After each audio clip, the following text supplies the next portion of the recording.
Yeah. Theoretically, I could take her out, and then the guy would probably be the one to go down and investigate the stem cell stuff. But there's no need. Why did I do that? We just discussed what the plan was. Oh, stupid. Can you run and get the... Now it's a race, exactly. I was about to say now it's a race. I think I probably could do it fast enough if I knew exactly where I was going, which I don't.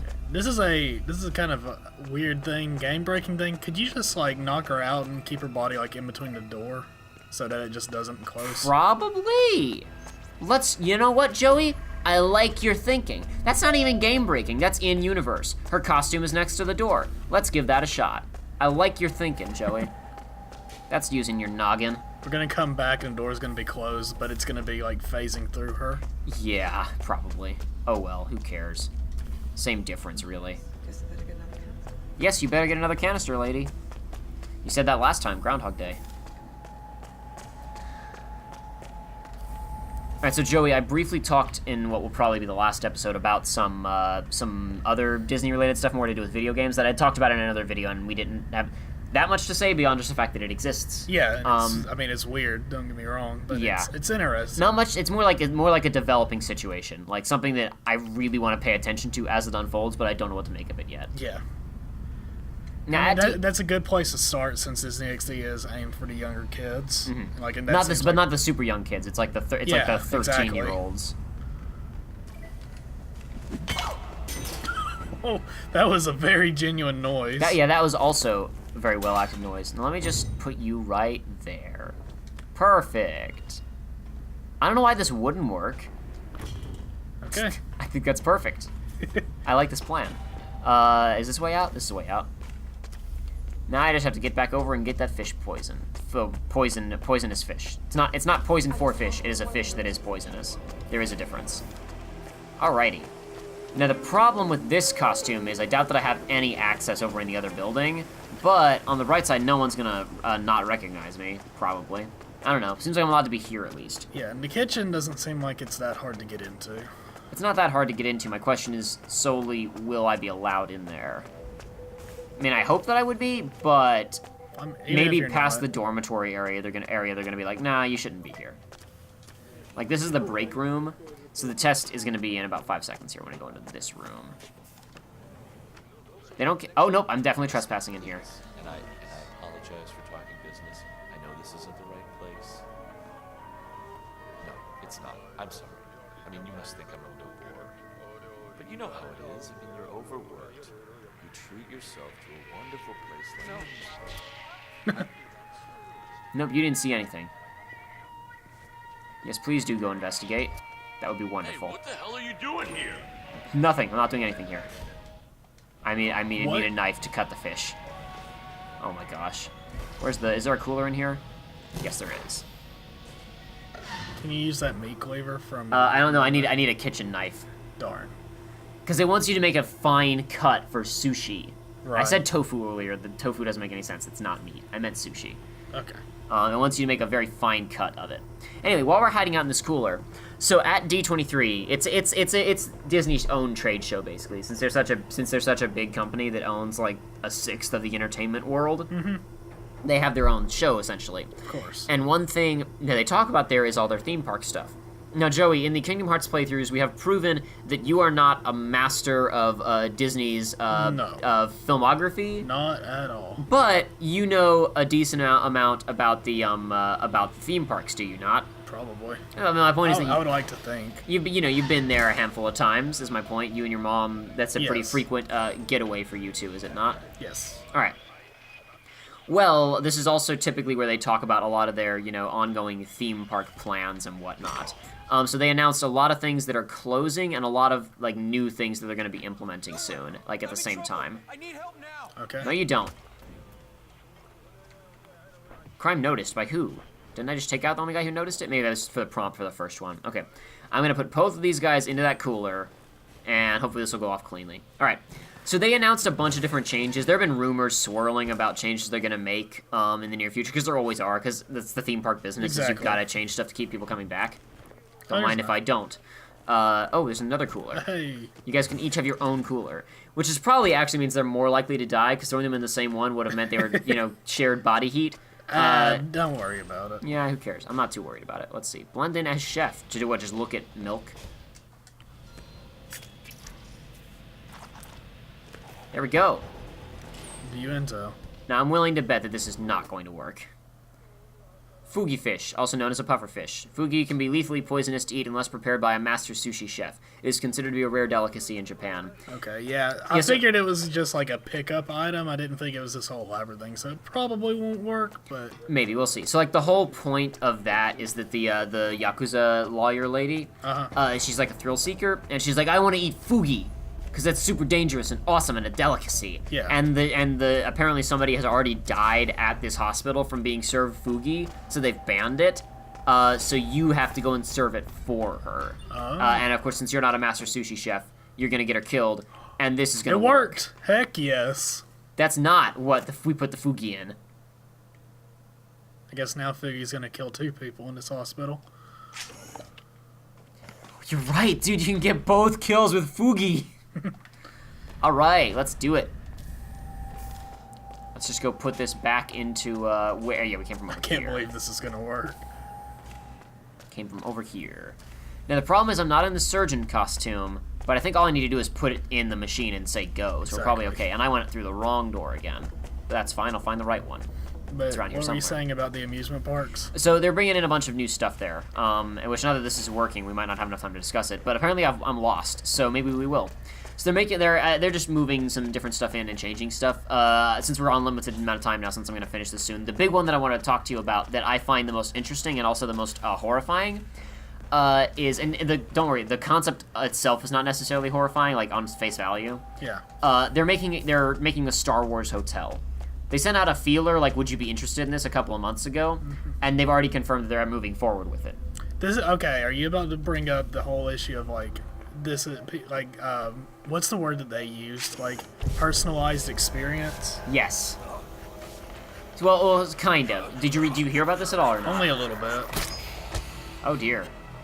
That works. Sure, why not? I don't think that's what pufferfish poison does. No, I don't think so. But you know what? It's fine. I love that the AI says I'm sorry. I'm That's sorry. both targets down. Time to find an exit. I will try to find an exit, Diana. Okay, so anyway, the Wow. I left that poor lady. That's probably just for any poison, not for the Fugi specifically. Oh, okay. I mean, I don't know. I could be wrong. It could be for any. It could be for Fugi specifically. I doubt that Fugi is intended to be used for both. Probably. We can hop on this thing here, which will end the mission, and I didn't even get to say my point. So I'm just gonna hide behind here and talk for 1 second. So I like Star Wars as much as the next guy. Yeah. And I'm not entirely opposed to the idea of such a heavily themed hotel. For those who are not familiar with Walt Disney World, the hotels are usually not so harshly themed. Usually they have more like of a general theme. Like, there's the Polynesian Resort, which is themed around South Pacific Islands in general. Yeah.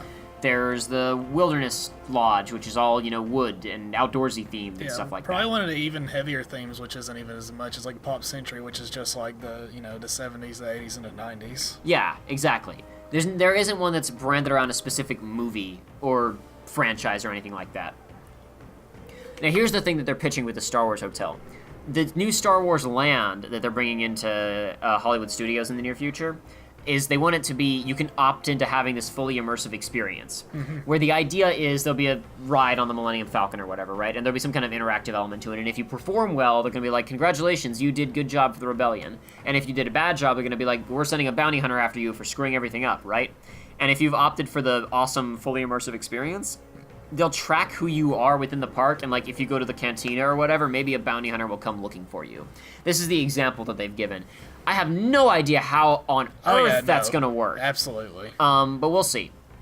Because what I'd heard is like somebody might give you like a package, and like some stormtroopers might come up to you and be like, hey, hey, we're You looking got any for suspicious this. package? And you can be like, yeah, and they're like, all right, thanks for the Empire, and go like with their story, or you'll be like, no, and then a rebel will come in later. Yeah, it's interesting what they're talking about, but I don't know how they're going to implement it. Absolutely. But anyway, the point is that they're talking about this hotel. Again, if you opt into it, is also going to have that.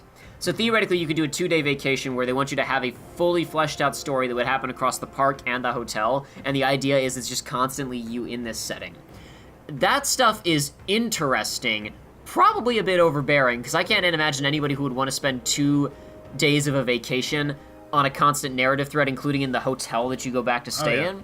But here's the thing that really horrifies me about that hotel. They want it to be set inside of a spaceship. They want the entire thing to be as if you're inside of a spaceship. So all the windows are going to have, video projection screens showing outer space, right? Or, like, the planet that you're currently docked on. Or they've shown concept art of, like, a battle maybe happening outside while you're in your hotel, right? Huh. That sounds like a disaster. Because my first thought is sunlight. Does this mean that there are no real windows in the whole hotel? That's where, number one, yeah, that sounds super relaxing as a place to stay. Where did I get the key? He just stuck a key in the ignition. Whatever. Number two, what if the power goes out? What if an EMP drops? How am I getting out of that death box, Disney? This is the guy we saw in the vault in New York who was going, somebody knows about us. That's not what my ticket says. The frame rate's really having a hard time I right now. know. This is bizarre. This is not hitting Square Enix's standard of quality or sales. We received your message. Loud and clear, I might add. Honestly, you could have just sacked the poor guy. I didn't catch your name. No, you didn't. There'll be no retaliation, not for Soders, nor any other recent fiascos. We didn't have any other recent fiascos. We did nothing but help you guys. Meddling in our affairs, Or I guess maybe the Shadow Client doesn't work for them. killing our operatives, and making the ICE look like fools. Yeah, okay, so Weird Mustache Man is not I part think of you- Providence. Got close to that someone. Closer than we've ever been. Mustache and beard. I guess more That's why beard than we're hiring mustache. you My bad. to take him down. Oh? I don't think so. Don't rattle our cages, Miss Burnwood. You really have no idea. You spy on us, bribe our people, and you have the gall to demand our help. No. You can't be trusted. Even so, we've been around for a long, long time. I think we could help each other.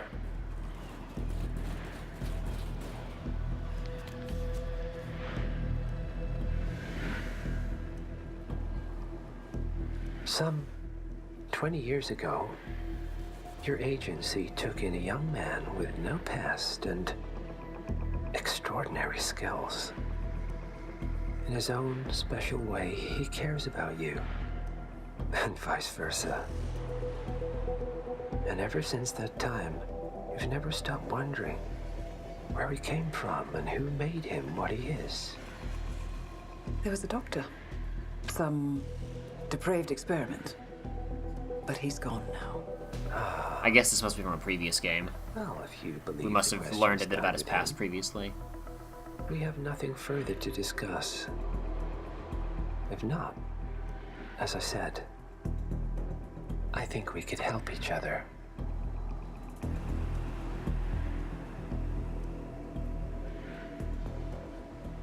Partners, then. Cheer up, Miss Burnwood. We are the lesser evil. This terrorist. He wants nothing but chaos. He's only a terrorist if you win. Miss Burnwood, we won a long time ago. This is maintenance.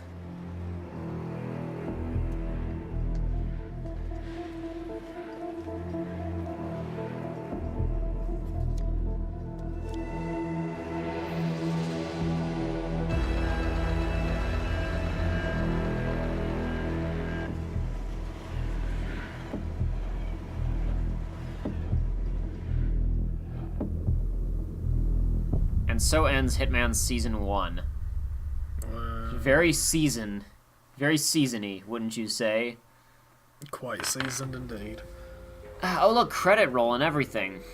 So yeah, this game doesn't really... I actually had seen that cutscene. Obviously, I had no context when I saw it originally, but I did know that the game didn't really end. Yeah. I mean, to be fair, I like this game enough that I'll get Season 2 when it comes out. I'll probably get it as it comes out instead of waiting for it to finish. Yeah. But that doesn't change the fact that this was not a graceful conclusion to the story. Because the story doesn't conclude at all. It's like, that felt more like a mid-season finale. Not a season finale. Absolutely, yeah. And it was also kind of like, I don't know, it was kind of nothing. Oh, what is that? That's the Scarecrow. Oh, baby. But Looks no, more like just... looks like a grimdark version of the Skull Kid. I guess the Skull Kid's already a grimdark version of the Skull Kid, isn't he? Yeah, I guess so. I was just saying that it was already kind of nothing because it was just like, oh man, the Illuminati exists, and that was the last one, and now it's like, all right, yeah, you bested us for a second. You want to help? Okay. Like it was just nothing. I don't know. I'm not here for the extra story. Oh, check it out. Hey, I'm not here for the background story. Sure. Obviously. We're here for the shenanigans. We're here for in-stage shenanigans. I don't know, like there was enough going on with the story that I was totally willing to give it a chance. And like everything that had happened wasn't bad, it just didn't end. Yeah. Again, like if that had been the middle of the first season. You know what I'm reminded of? I know this won't mean anything to you because you haven't watched it, but I'm reminded of RWBY. Okay. Because everybody says that the first 3 volumes were actually season 1, and anybody who complains about those seasons, the first volume ending unsatisfactorily, doesn't get it, because it's not a whole season, it's just the first third of a season. Right. The first season of RWBY ends with a fight that stars... So there's, like, the main character of RWBY is Ruby, obviously, and she has her team of 3 others. ladies. And the final fight of the season stars one of the supporting ladies, a new character who was just introduced 2 episodes ago. Ruby shows up for a second and gets bodied, and then another new character who was also introduced 2 episodes ago shows up, and the person that they're fighting gets away and nothing is accomplished. Good stuff. And that was how the first season, quotation marks, of RWBY ended. People will say, it wasn't a season, Jacob, it was just a volume. I had to wait a year for the next one. It was a finale. It didn't finalize anything. Though RWBY is a whole freaking can of worms of issues that I can't get into right now. It's just that one thing that's kind of, it was a comparable example. Something related to RWBY. No. The fighting game that's gonna have RWBY in it. Oh yeah. Boss Blue. I can't believe that was like.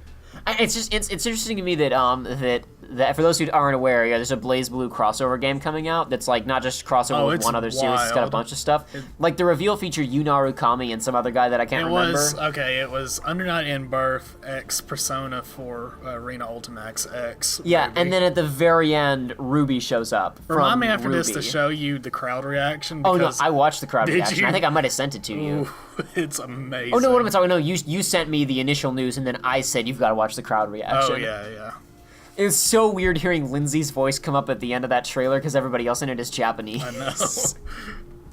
I talk smack about RWBY a lot. I'll give Lindsay Jones a lot of credit for her performance as RWBY because she sounds like a totally normal human being, and she makes the high-pitched, squeaky RWBY voice play really well. Actually, I obviously am not making it play really well, but the point is that she voices that character well. You're trying while really she actually does it. Yeah. The production babies. Hey. Yep. Quite a few of them. Maybe some pets in there too. Usually pets will also be thrown. Kids art. Kids sand airbags. Maybe those kids did like some of the art that appeared on walls and stuff or something. Okay. Maybe the kids like do a little doodle that we can like put on a wall somewhere. Do a doodle of a bald man shooting people. We did go into that that kids room in the Colorado stage, so maybe there were some kids doodles on the wall we weren't paying attention to that were done by the kids. What's our mastery level gonna be? Smell something fishy? We did pretty well for ourselves there. We got the pistol. Yeah, I think I mentioned that to you off screen, but that pistol there is a super compact kind of what's the word I'm looking for? I can't think of the word, so it doesn't matter. It's a super compact pistol that is designed to be undetectable to frisk, but it's so small and so streamlined that it has to be reloaded. It can't be reloaded on site because it has to be like taken apart and manually reloaded. So it only has, I don't know how many bullets it contains, but you can't reload it in the field. So I'm gonna assume it only has like 3 bullets in it, which is awesome. Oh yeah, no, it's sick. But also, if exit to main menu. I want to get in there and show some of the other stuff you can get from that stage, because we discovered... Oh, no, was it on the Colorado stage we discovered that you can get in? Yeah, it's the Colorado stage. You can unlock an extendable baton, which is like my favorite weapon ever in anything. That was the only reason that I was interested in Watch Dogs. Everybody else was like, all this hacking stuff looks interesting. I was like, I'm here for the stun baton combat. No thanks, I'll look at this later. Well, I guess that's it. We kind of crushed it, I would say. Mastered the game. No one has ever been better at Hitman than I have been during this playthrough. Nobody's ever been faster at Hitman. Nope. Challenges. What is there? Oh, no, I want to get... Yeah, let's look at what we can unlock. Okay, we can get the ninja costume and starting along the mountain path. Insta-kill shuriken throwing items. That's like any other throwing item in the game, except you can start with it. Exactly. And it is lethal, and I think you get 3 of them. Good. So it's just a bunch of silliness. And I'm pretty sure that when you spawn in on the top of the mountain as the ninja, there's just a katana sitting there for you as well. Oh man, I could be hope wrong, so. but I seem to recall that. Hey, I watched some footage of it. Yeah, you can get that too. Undercover in the staff quarters, kitchen food storage, undercover in kitchen, garage, undercover in garden. Okay, God. That's good for the playthrough. Huh? So that's good for the playthrough. Yeah, exactly. Well, the playthrough's over now. Unsuspicious when placed, will explode when hit by a gunshot. Okay. Okay. That's not I have tons of unsuspicious remote explosives, though. Whatever. Concealable knife, which I assume also means you're allowed to bring it into the stage. Don't tell me this is undetectable to frisk. No, okay, I guess that's just you can bring it into the... Like, because you do unlock, like, smuggle in points. Yeah. Classic bullpup sniper rifle designed for precise medium-range engagements. Sure, why not? Cool. Three levels of zoom. I like multiple zoom scales. Unlock all loadouts. Oh, okay. So once you just get full mastery of the stage, then you can bring whatever the heck you like. Okay. Which feels like that's a bit too late. Like you should get that a bit earlier so you can, because like by then you've mastered the stage. Well, yeah. What more is there to do? That's such a big problem in video games. Absolutely. Like waiting to the very end to unlock the cool thing. It's like, well, what can I do with it? Yeah, like unlock the ultimate weapon. Okay. I'll just go kill the bitch little, like... Yeah, I just killed the ultimate boss to get the ultimate weapon, so what the heck is the point? It's like, oh, well, I can use it to the final boss? Well, the final boss is nothing compared to that guy. I think that the best kinds of rewards are just more content. Like, but then you say, what's the reward for that content? It's like, no, that extra content itself has to be so good that it's a fitting reward. Like, which is tough to do, which is what most people don't do. One good one that's like a good example that's like not a difficult build but just a neat thing that they did was Sonic Adventure 2. If you S rank everything, you unlock a 3D version of Green Hill Zone 1. Right, which I admittedly haven't done because that's hard. That's a lot of work. Yeah, but that's an example of just like a fun thing that you get to do. Or like in is it you have to get an A rank and everything to get that? Or is it you have to just do everything? You have to get an A rank in every single sub-objective on every mission. You have to get an A rank. I'm pretty sure. Okay, then how do you unlock the alternate outfits? I don't think there are any alternate outfits. I swear to God, there are alternate outfits in Sonic Adventure 2? Yeah, for the multiplayer. Oh, for the multiplayer, yeah. I thought it was like, what are you talking about? All right. Yeah, no. No, I even then I didn't know about that. I know there's alternate characters in it. Okay. Dude, these are new layers we'll have to investigate sometime. Maybe for a future research run. No, Kingdom Hearts 2 first. But anyway, I was gonna say something else about that. Lego Star Wars, the first one. If you beat the entire, if you 100%ed everything, you unlocked the Tantive 4 stage, which meant that you could you played as Darth Vader and a Stormtrooper. Which I don't think you could get. Like, you could get Darth Vader and Stormtrooper and Princess Leia and Rebel soldiers, like, as playable characters once you beat that stage. Yeah. And then I think the 100% completion thing for Lego Star Wars 2 was you could unlock Indiana Jones, which was the next Lego game that they made after that was for Indiana Jones. These are examples of cool extra unlockable content, not a cosmetic meaningless And thing. I remember or... in Lego Star Wars 2, I think it was, where you could also get like the golden bricks or whatever, and once you got like all of them, you could build like a separate little Lego town that you could go into. Oh, yeah, there was also a bonus stage that was like a whole like just generic Lego town, but it was fun because it was like big. The genericness of it was because everything else was Star Wars, and this was like a Lego town. Yeah. And that was also kind of like a final bonus mission that you had to do. I haven't played any of the Lego games really since that Indiana Jones game, so I know that they went open world and added actual voice acting. I don't know what they're. Indiana Jones was the last one I played. Hopefully they're keeping up the cool post game bonus content stuff. That would be nice. Yeah, that's that like you just said. That is a really hard line to walk to make that kind of stuff. I'm disappointed by how few escalations there are in the later missions. I noticed there were 3 on that one and on Colorado. Huh. And some of the earlier stages have like 15. Sheesh. I don't know about 50. Like let's just go back to Sapienza and let's have a look. There's always user-made contracts, which are also nice, but like let's have a look here once it loads. I'm just gonna take a minute. Yeah, see? Look at this. Good grief. You have 1, 2, 3, 4, 5, 6, 12 total escalations for the basic mission. I'm sure some of these were patched in later, but all the same, like, we're well past this game being updated at this point. I guess, oh gosh, I hope we're not well past it being updated. They better freaking fix this damage output. They're not. They never will. I guess I gotta wait for season 2 That was their then. final gift. Maybe, what if they change the damage output just to infuriate people enough that they have to buy season 2 to play the game for real? But the question is, how many people are actually angry about it? I don't know. I mean, we are, but I'm actually quite mad because I have already slightly drafted up a bit of the video that I want to make about this game. Like, I'm not going to make the video for a little while, but I have like an idea of what I want to do, and I'm not going to be able to get some of the footage that I need now because I can't get blown away immediately. I guess if you put it on professional. If I put it on professional, I can. But then it's like I have a little professional logo in the corner that's like, you're playing on professional, Jacob. What's the point? Just edit it out.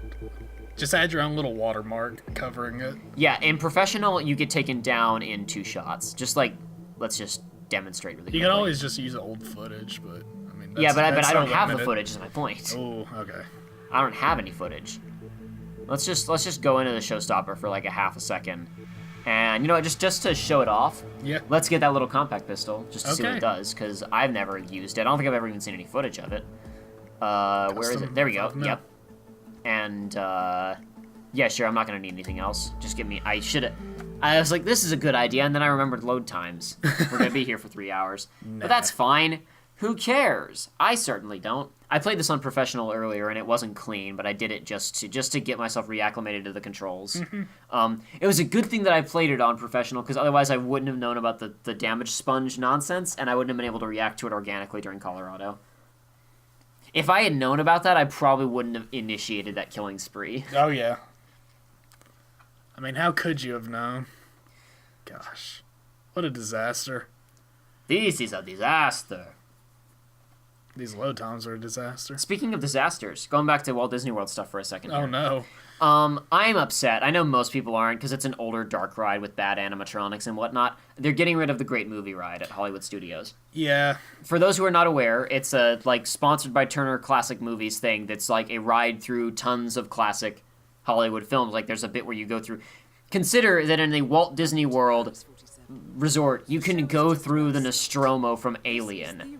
There was actually a xenomorph animatronic in Disney World. Yeah. Well, that goes back to when the Alien Encounter ride was originally going to be Alien, like, trademark Encounter. Yeah, and then it became generic Alien, and then it became Stitch, because scariness doesn't sell as much as cute Stitch. Hey, have you done that? Did you ride it? What, the scary one? Yeah. No. I did. Yeah? Guess what? Petrified me. Yeah? Like, it was Exactly, I would have loved it, but it doesn't like exist it was anymore. like it was actually like scary to at least for 5 me. bullets. 5 bullets in this gun. Like maybe I'm just a weak human being. But Oh, wow. Okay. Oh, yeah. Of course, I didn't put it on professional. I was very confused. I was like, excuse me? What? I forgot that you have to actually put it on It's professional. like maybe I'm just a weak human being, but when I was that young, like that had me terrified to the point of like night terrors for that entire trip. Like every time I went to sleep, like I was having nightmares about that ride. I was gonna say not night terrors, nightmares. Night terrors are like a totally different thing. Yeah, not bad. Night terrors you can't like trigger. Those yeah. are like a habitual thing Exactly. in people. But I've never really had any, but I know some people who have bad ones. But yeah, no, it's a shame the great movie ride's going away, but it also like. I don't know. They changed it recently where there's a lot less interaction with like the host and more of just like playing a voice back. Yeah. And after they did that, I like kind of lost interest in the ride. Like, it's still generally the same thing, but it felt like they took away like took away the human interaction. For those who aren't aware, part of the ride was you had a host on the vehicle with you who kind of like talked about the things you were going through with you, and there was actually a bit where they got grabbed by like a gangster in a gangster movie, and that person took over the ride for half the ride. They still do that, but just the interaction with, as you said, like the interaction has been reduced to they introduce themselves and then they introduce the voiceover and then it plays the voiceover. Like, the entire appeal of the Jungle Cruise ride is the commentary. Exactly. Like the Jungle Cruise is the most boringest ride ever nowadays. Like, it used to be cool when it was look at all these cool robots of animals and stuff, but now we've all seen that junk. Now the only reason you go on the Animal Cruise is to hear whatever nonsense that current driver has come up with for that day. Yeah. Because they just come up with these absurd routines. Oh man, fun fact, the last time I was on that ride, I was waiting in line and the woman in front of me started beating her child and had to be escorted out. Awesome. Good stuff. No, somebody beat their kid on the Jungle Cruise? It was like on the line to the Jungle Cruise, and then they got escorted out. Man, Disneyland, what a magical, happy place. People talk a lot about like how, it's this prepackaged, controlled thing, so it's like, oh, it's all cynical and horrible, and Disney's like just monsters for controlling our perception of things, and like it's all fake. And I'm like, who cares? It's like, it's not as bad as people make it out to be, I don't think. Well, that didn't work. There we go. There you go. Now see, as I can't reload it. Okay, 2 shots, 3 shots. Okay. Ooh. Still, that was more like normal damage. Yeah, exactly. I heard that professional was you go down in like 2 bullets. Well, now it's like 5 bullets. Now it's normal. Now it's slightly better, like slightly more than usual. But it's like what it used to be. I thought it was super hard challenge mode. I guess now it's just normal mode, except that it's not, because after I back out of here, I'll show you it has a ton of other like variants built into it. Yeah, I saw a list. I just didn't get a chance to read all of it. Yeah, I'll go show that really fast because it's quite the list. But anyway, so the Great Movie Ride is just, I'm disappointed in that because part of the whole point of the Hollywood Studios, MGM Studios thing was movies and old Hollywood, and I just love on a basic level the aesthetics of LA in the 40s and 50s and those types of movies and that kind of stuff. Now obviously they're not going to refurb the entire front of the park, so that look is always going to be there, but losing like the main ride that was still an aspect of that is a disappointment. It's a shame, to me. because as much as like I'm disappointed at how it is now, every time I go to Disney World I still ride it a few times. Like I really enjoy that ride. You may only save once per mission. I listed Alien, which isn't a great example. I was going to say like there's also Casablanca in it. The Wizard of Oz is in it. A couple other things. I got to show you later. Since it's closing down, they did an after hours meetup where they took all the ride vehicles out and people just walked through it. Ooh. They had like buffet tables set up in the Munchkin Land section and seating and stuff. And it's like you could walk through the entire ride. You got food in Munchkin Land and then you went and ate in like that final area where the big screen is that shows the montage. That's cool. Yeah, it's like I was like, oh, I wish I could have been there. I'm so pissed that I missed this. Anyway, only save once per mission. All opportunity communication is turned off. Which, I mean, we never use anyway, so that's fine. Getting spotted by cameras will affect your rating and score. Guards will also react to illegal actions recorded by cameras. So that's one thing I noticed when I was playing it, is if you're running around in front of a camera with a gun out, then you're, like, people are going to come looking for you. That's kind of how it should have been. Exactly, yeah. Now, if you're just, like, trespassing, it's like, you get the little, like, white indicator, and it says, oh, you've been seen by the camera. But if you're beating somebody up or you're firing off rounds, then people are going to come look into it. NPCs are more perceptive and combat is very dangerous, or rather standard amount of dangerous. Hold on. Well, normal. Combat is challenging and should be avoided. Shut up. Okay, this is one that I like. Ruined disguises cannot be taken from anyone killed in a bloody manner. So if you... I don't know if headshots matter, but if you just blow someone away, then you can't take their costume.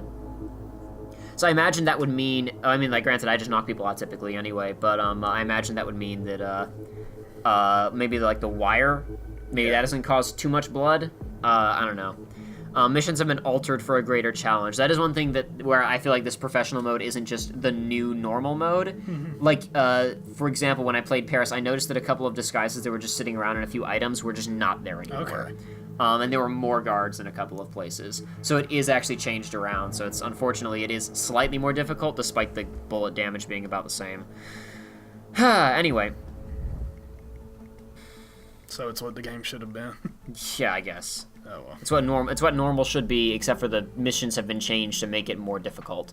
And I guess like making the security cameras thing a challenge is fine because like the security cameras notice you almost instantly, and you're not going to notice them, and they're not marked on your map. So I'm not mad at those not doing anything other than just messing with your score. Anyway, the one thing I'll say really fast, which unfortunately means we didn't get to go through a lot of the Disney World stuff I wanted to talk about, but it's my own fault for waiting until so late in Tahoe to bring it up. They're replacing the Great Movie Ride, if you heard this or not, with Mickey and Minnie's Runaway Railway, and it's all going to have the aesthetics of those new Mickey Mouse cartoons. Really? Yeah, and they showed It's about some time they did something with that. Yeah, they showed some demo footage of like what they're talking about, and they tried to explain it. I don't get it at all. They're talking about it being having like some glassesless 3D effects. They're talking about it being 2.5D, whatever that means. But what they're pitching is essentially that you'll, quote, go through the screen and be involved in the thing, which sounds like, isn't that what all of these dark rides are going into the movie? But what they are saying is that you'll be inside of a 3D world that is still populated by 2D characters, and it's not going to be like, here's a little picture of a character. It's going to be a video, because it's all going to be this extensive cartoon like the show is. Okay. I can't explain it to you better than that because they haven't explained it better than that. Yeah, that's weird. We'll just have to wait and see. It's a weird pitch, but they've talked about how this is really exciting and different, and we're not sure.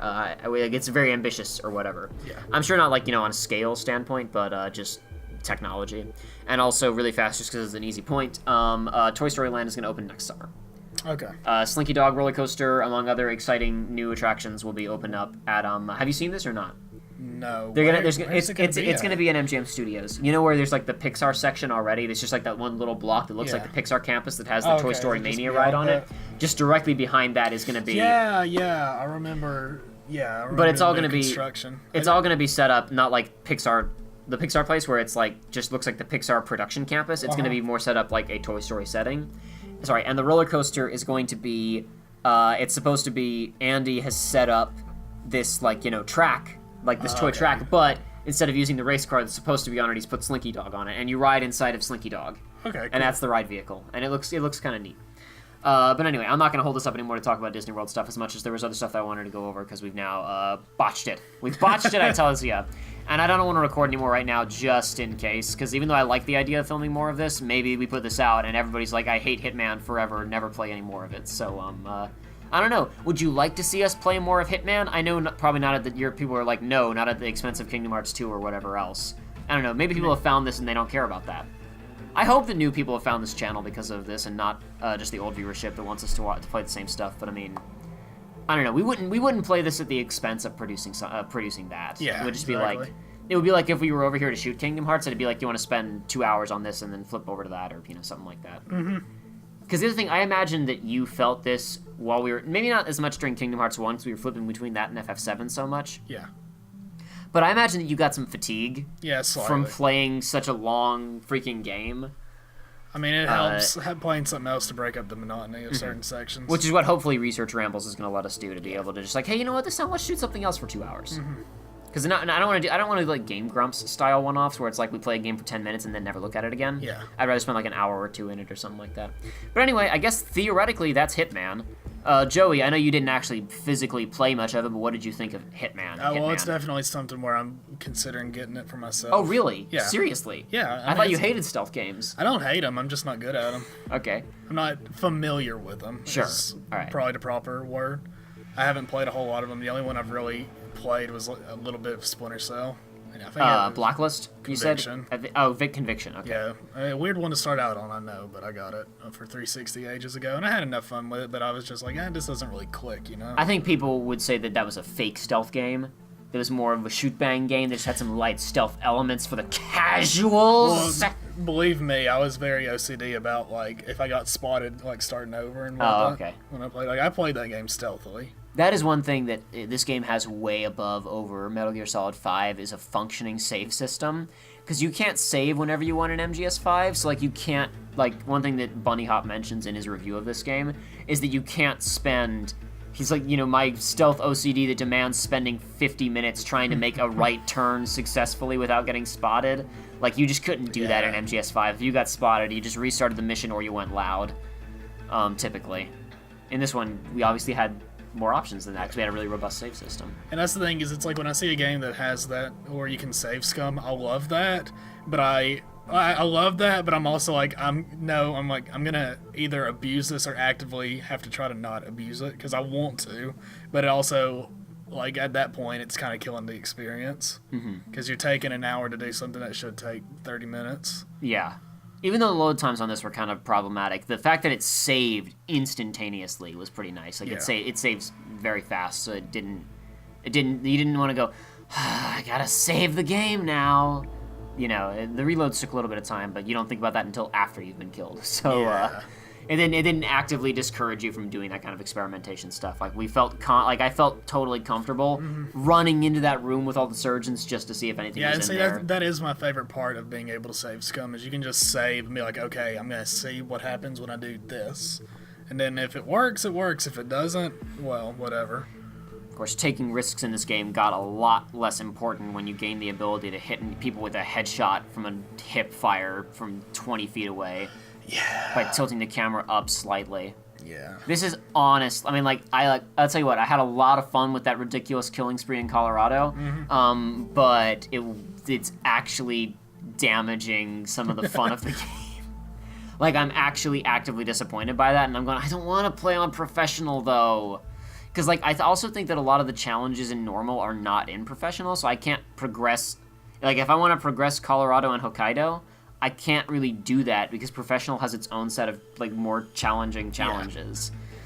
Whatever. I guess the point is to not get in combat in the first place. Whatever. All those kill everybody on the stage videos are now meaningless. Yep. Because there were a bunch of, like, killing everybody in whatever stage in Hitman. Now it doesn't even matter. Killing everybody on professional. But even then, it's not as impressive. Yeah, it's about the way it used to be. Well, whatever. Theoretically, we'll be back in this game at some point. Theoretically, we'll make a discussion video about it at some point. I'm not as adamant about doing a discussion video for this one since it was just kind of like us starting up on this one. Yeah. And I know that, like, I don't know, we may make a short one. Like, we're certainly not going to make like an hour-long one like we have with Kingdom Hearts and stuff like that. But we'll probably talk about this at some point for a little while. That's just not right on my to-do list. Though, of course, by the time this finishes coming out, who knows? Maybe we've already shot and released it. Who knows? I really don't know what all this stuff is going to come out. I am glad, though, because part of the whole thing with the Let's Plays is I want to have as much produced ahead of time to be able to release it without delays. And this means that even if we shoot more of this, I have a, quote, finale, which means that as soon as I get these episodes done and finish editing all of the other stuff that I shot with Aiden, with the playthrough that will be coming out after this, then we'll be good to go. What playthrough will be coming out after this? I mean, why would I even lie? It's probably going to come out 2 days after this unless something goes tragically wrong. It's Shovel Knight. I played Shovel Knight with my friend Aiden. Spoilers. And, I mean, like, if they're at the end of this video, then, good for them. If they've they stuck got this along far. this long. Yeah, you found out that the next game is that we're going to do a full playthrough of is Shovel Knight, which is a fairly short game. We beat it in, like, 7 hours, and you aren't even going to have to watch all of that. So, a little bit of that, and then after that, assuming everything is ready to go, Kingdom Hearts 2 should be out shortly thereafter. And, of course, assorted research rambles videos throughout. But yeah, as I said earlier, hope you all enjoyed Hitman. If you would like to see us play more of it, let us know, and maybe we'll sit down and play some more of it. Maybe I'll sit down and play some more of it, even if you all say that you hate it, just to spite you, like George Lucas sticking Jar Jar in Episode 2 and just all over the place and making him the reason. I love that he made Jar Jar the reason that the Empire comes to power. Like that doesn't even make sense. What did he think that was going to accomplish? I get the passive-aggressive look directly at camera and smile, Have you seen that or not? You've shown me. Yeah, I get that, where he just makes Jar Jar look straight at the lens and grin. I understand that. That's a passive-aggressive move. I don't understand writing him to be a critical part of the villain's plan. Like, that's not... I don't understand that he is the key. He is the key to the Emperor's plan to take over the galaxy. I guess Lucas was right all along about him being the key to all of this.